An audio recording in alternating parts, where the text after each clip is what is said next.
Hi, my name is David Parker. I'm recording some of my incredible encounters and experiences I've had throughout my life. This one's going to be about the time that we were members of the People's Temple, and the minister was Jim Jones. We started going maybe when I was about 8 years old, 8 to 10 years old. This would have been the early to mid 1960s, maybe 1962, 63 to about 1965. We lived in Ohio, but Jim Jones's church was in Indiana, and we had family members over there. So we would visit and we went to their church, and pretty soon my mom really liked him. And we went over quite frequently, very often, every week. My mom used to take me to everything. If there was like the Whirling Dervish were visiting, we went to their performances. We went to psychics. We went to mediums. We went to snake handling churches. We went to everything.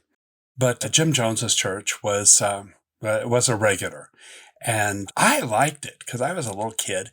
And there was a lot of other little kids, and they just made it friendly. Of course, I just pretty much went just to play. I was a child.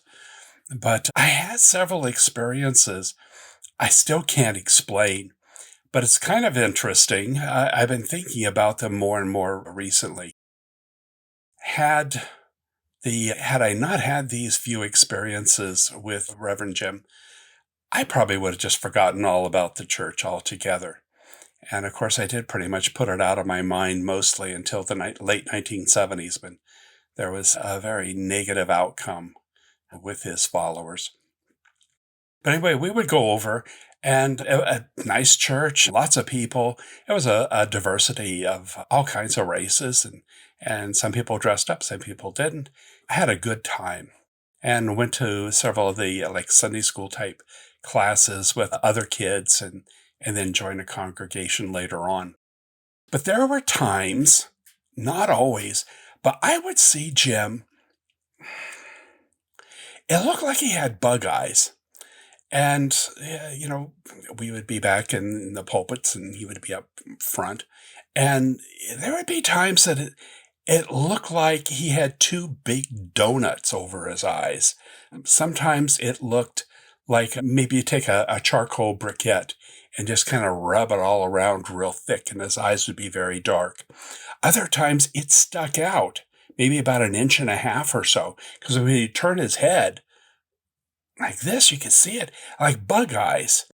At other times, it looked like tunnels, almost like a rippled tunnel, two rippled tunnels going back into his head.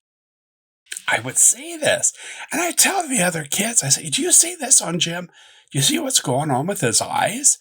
They'd look, either I just get a stare, and no one would say anything, or some people would say, "I don't know."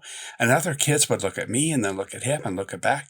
And we had a Sunday school teacher, and I would mention up, what's going on with Jim's eyes? He's got like these big, looked like round, like an insect's eyes. Not always I would see this, just now and then, and sometimes I would see it maybe for like 15, 20 minutes. Sometimes it would come and go, and sometimes it would last for a little bit, and other times I didn't say anything at all. And pretty much I got either silence or people say, "No, I don't say anything." I'm assuming they're telling me the truth, that they didn't say anything, but I didn't understand it. And another thing I would see every now and then, Jim would be up there, and it looked like bigger than a basketball, this perfectly round, like a globe of coal dust, maybe a black smoke, totally black. It's almost reflective, and it would exude out of his abdomen, and perfectly round, and it would float out of his abdomen, but not totally. There would always be a little bit still stuck in there. And I would see that, now and then when he'd be walking by. And, I'd ask my mom, "What's going on? What's this round thing coming out of his stomach? And what's going on with his eyes?" And my mom said, "Jim is a man of God, and God works in mysterious ways." And as a kid, I thought, well, that makes sense. Well, duh. It's God being mysterious. So it didn't bother me. It didn't frighten me. Then after that, it's like, well, this is kind of cool. God's being mysterious like God, or Jim's being mysterious like God. So I would just notice it. And I did bring it up again to some other people because I wanted, it'd be kind of nice if, I knew somebody to talk about it. I wondered what it was. I suspect somebody said something to Jim about it. And one time after the service was over and everybody's getting ready to leave, I'm just kind of standing around trying to get through the crowd going out. And I felt some arms behind me. Somebody grabbed me and they put their arms flat down over my shoulders and down my abdomen and pushed me back into them. So my rear end's against their front. And I look up to see who it is, because a lot of people are really nice to kids and just, kind of grab them and hug them. At least back then they did. I look up and it's Jim, Jim Jones. And he's smiling at me and I look up and kind of, what?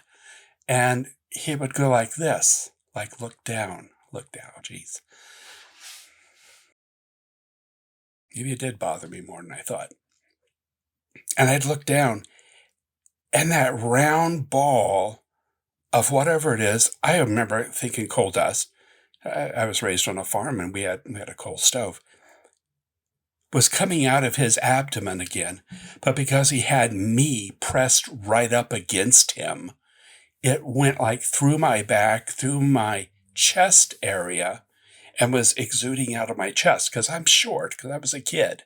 He's tall. It's coming out of his stomach, out of his, stomach, and then exuding through my shoulders and my chest.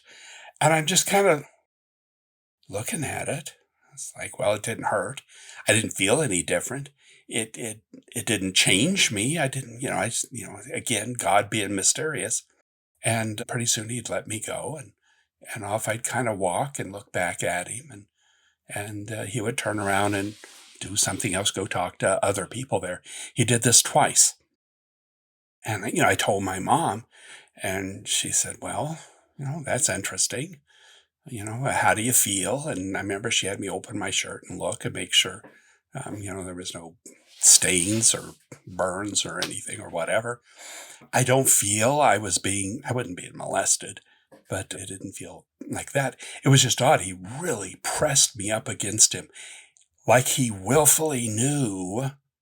I think someone told him that I saw this stuff. I don't know, that he willfully was projecting whatever this black cloud was out of his abdomen through me. We continued with this, that happened twice. And again, throughout, in the future, now and then, I would see the round thing coming out of his abdomen and either the bug eyes or the tunnels, or it was just black around his eyes every now and then. I didn't think anything of it. Something happened. I don't know exactly what happened. My mom and Jim or whatever it was. One day we were there. She grabbed me. She says, let's get in the car. Let's get out of here. And we never went back. And it wasn't long after that, they decided to move from Indiana and went to California. And then after, years there, they went down to Jonestown and Google that. That was a horrible event. And actually, we lost a couple family members there, my mom told me. And over the years, I kind of wondered, what was this? What was the blackness in his eyes and the black round thing out of his abdomen and what went through me? I remember as a child, prior to this, I had a lung infection and I was in and out of the hospital, mostly in for about a year and a half. And that was probably ages, 6 through 7 or so. So it's prior to us going to the People's Temple. And I was in oxygen tents and I was on heavy antibiotics and my lungs were scarred with a lot of scar tissue. And there was a lot of concern my parents had and the doctors had that as I grew up, and my lungs and my whole body grew, scar tissue doesn't grow, and what was going to happen with that. So I used to get kind of random chest X-rays to see how the scar in my lung was doing as I grew. somehow that dropped away over the years, and I never thought anything of it until recently. And I don't know, I was on the net and there was a picture of Jim Jones, which kind of is disturbing. Um, I haven't read up on any of this, on all that happened. I remember in the late 70s when all those people died, and they kept showing it on the news. And of course, I was glued to the news at the time. My mom and I would call each other. It's like, oh my God, I can't believe Jim did this. So after that, I just kind of avoided anything with Reverend Jim. And anyway, I ran into something on the internet with there was this picture and there had a clip and there was his voice, and that was very disturbing to me. So I've been thinking about this again, and I don't know what it was. I don't know what was going on with his eyes. I don't know what was going on out of his abdomen. But I was talking to someone and they said, well, probably it was the dark glasses. And it's like, well, yeah, some of the photos I saw, like from the late 60s and into the 1970s, he always wore dark glasses inside and out. But back in the 60s, when we went to church, he never wore glasses. I never saw him with glasses. So whatever this was going on around his eye area, especially the tunnels going in and the bug eyes on the outside, that was totally related to something else other than glasses. So I just realized recently that maybe he started wearing the glasses to cover. Maybe he was aware. I think he was totally aware of whatever that was. And someone said in one of the articles that he was on drugs and he wanted to hide his eyes.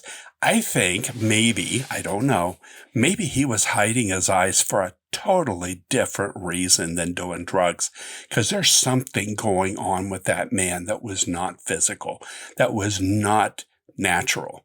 And I have no idea what it is. And if anybody has an idea, let me know. And then the thing with that round ball of black, shiny, whatever it was, going through, it came out of his abdomen, but it went through my chest. And shortly after that, whatever happened, there was no more follow-ups on the scar tissue in my lung. And I kind of put it out of my mind. As I got older, every now and then I would have to get an x-ray, and there was never any scars. No scars on my lungs. Could it, I don't know, could it have been a healing? Could whatever that black thing was that came out of his abdomen remove the scar tissue out of my lung? And I've had lung issues since. I had some massive pulmonary embolisms. But prior to that, there were no scar tissue. There was none. So was it? Was it a healing? Was he a healer at the time? And somehow I saw spiritual something in his eyes and coming out of his abdomen? Or was it something a little darker? I have no idea. I've had no negative effect from what he did, from him holding me. I don't think my personality changed. Nothing changed. But I don't know. If anybody has any ideas, let me know. But that's my story on Jim Jones. Talk to you later.